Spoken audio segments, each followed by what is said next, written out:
ಮಳೆ ಅವಾಂತರ. ಭಾರಿ ಮಳೆಗೆ ದತ್ತ ಸನ್ನಿಧಾನದ ಗರ್ಭಗುಡಿಗೆ ನುಗ್ಗಿದ ನೀರು.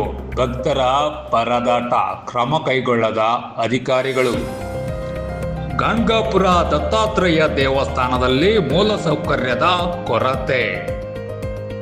ದಕ್ಷಿಣ ಕಾಶಿ ಎಂದೇ ಪ್ರಸಿದ್ಧವಾಗಿರುವ ಶ್ರೀ ದತ್ತಾತ್ರೇಯ ದೇವಾಲಯದಲ್ಲಿ ಸುರಿದ ಧಾರಾಕಾರ ಮಳೆಯಿಂದ ದೇವಸ್ಥಾನಕ್ಕೆ ನುಗ್ಗಿದ ನೀರಿನಿಂದ ಭಕ್ತರು ಹಾಗೂ ಸಿಬ್ಬಂದಿ ಪರದಾಡುವಂತಾಯಿತು.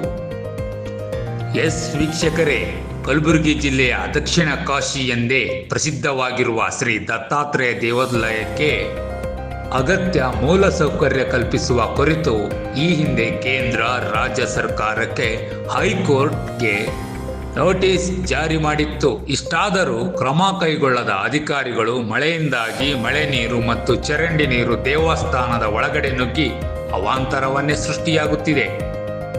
ಅಷ್ಟೇ ಅಲ್ಲದೆ ಭಕ್ತಾದಿಗಳು ಹಾಗೂ ಗ್ರಾಮಸ್ಥರು ಮಳೆಯಿಂದಾಗಿ ಪರದಾಡುವ ಸ್ಥಿತಿ ಎದುರಾಗುತ್ತಿದೆ. ಇನ್ನಾದರೂ ಅಧಿಕಾರಿಗಳು ಈ ಕುರಿತು ಕ್ರಮ ಕೈಗೊಳ್ಳುತ್ತಾ ಇಲ್ಲವಾ ಎಂಬುದನ್ನು ಕಾದು ನೋಡಬೇಕಾಗಿದೆ. ನಮಸ್ಕಾರ, ನಾನು ವಿಜಯ ಎಂ ಒಡಿಗೆರೆ ಅಂತ, ಗಂಗಾಪುರ ನಿವಾಸಿ, ಸಾಮಾಜಿಕ ಕಾರ್ಯಕರ್ತ.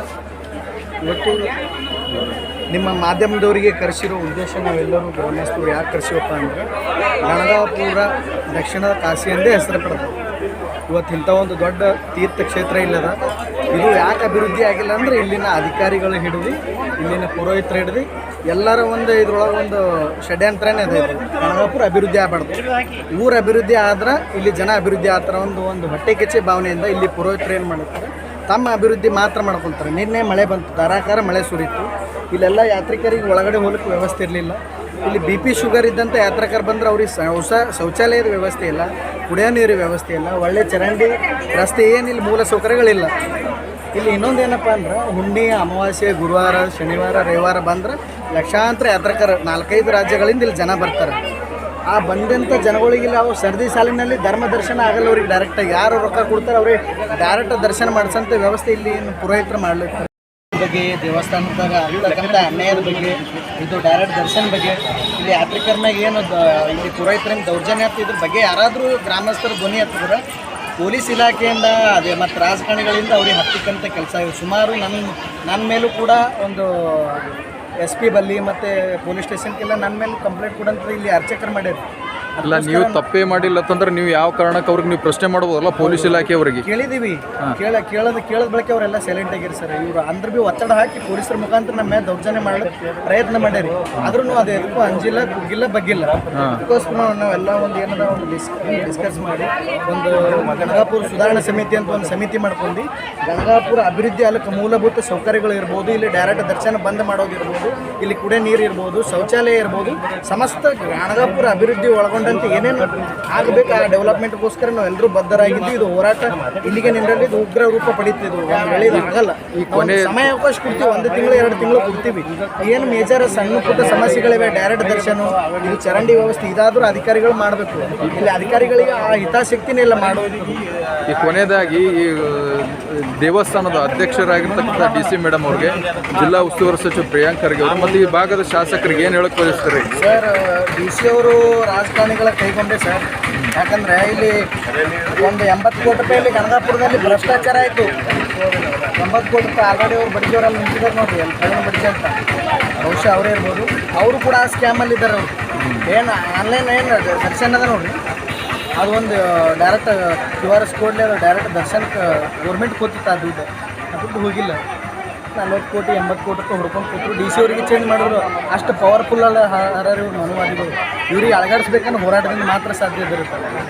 DC ಅವರೇ ಡೈರೆಕ್ಟ್ ಬಂದು ಇಲ್ಲಿ ಏನೋ ಒಂದು ಸ್ಕ್ಯಾಮ್ ಆಗಿದೆ, ಇಲ್ಲಿ ಅನ್ಯಾಯ ಆಗಿದೆ ಅಂತ ಹೇಳಿದಾಗ ಆ DC ಅವರಿಗೆ ಚೇಂಜ್ ಮಾಡ್ಯಾರು. ಇಷ್ಟು ಒಂದು ಪಟ್ಟಭದ್ರ ಹಿತಾಸಕ್ತಿ ಸ್ಟ್ರಾಂಗ್ ರೀ. ಅದಕ್ಕೋಸ್ಕರ ನಾವು ಎಲ್ಲರೂ ಹೋರಾಟ ಮಾಡ್ಕೋಬೇಕಂತ ಮಾಡಿ ಎಲ್ಲರೂ ಗ್ರಾಮಸ್ಥರು ನೀನು ನೋಡೋದ್ರೆಲ್ಲ ಹೊಸ ಊರಾಗ ಗಟರ್ ನೀರಾಗಿದ್ದರಿಂದ ಚರಂಡಿ ನೀರ ಒಳಗೆ ದೇವಸ್ಥಾನದಾಗ ಹೋಗ್ಯಾವ.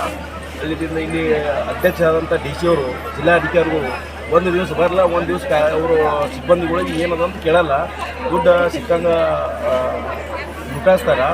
ಅಲ್ಲಿಂದ ಮಾತ್ರ DC ಅವ್ರ ಮಂದಿ ಯಾವ್ಯಾವ ಕಾಮಗಾರಿ ಅವು ಯಾವೂ ಮಾಡಲ್ಲ. ಇಲ್ಲಿ 10 ಸಾರಿ ಹಲವಾರು 10 ಸಾರಿ ಹಿಡಿಯುವಾಗೂ ಅವ್ರು ಬಂದು ವ್ಯವಸ್ಥೆನೂ ಮಾಡಲಾಗ್ಯಾರ DC ಅವರು. ಗಟ್ರದ್ದು, ಡ್ರೈನೇಜ್ದು, ನೀರಿಂದು, ಒಂದು ಯಾತ್ರಾಕರಿಗೆ ನೀರಿರಲ್ಲ, ಸಂಡಾಸ್ ಬಾತ್ರೂಮ್ ಇಲ್ಲ. ಮತ್ತಪ್ಪ ಅಂದ್ರೆ ಇಲ್ಲಿ ಕೂಡ್ಲಿಕ್ಕೆ ಶೆಡ್ಗಳಿಲ್ಲ, ಅಲ್ಲಿಂದ ಒಳಗಡೆ ಮನುಕೂಲಕ್ಕೆ ಮಳೆ ಬರ್ತಂದ್ರೆ ಜಾಗ ಇಲ್ಲ.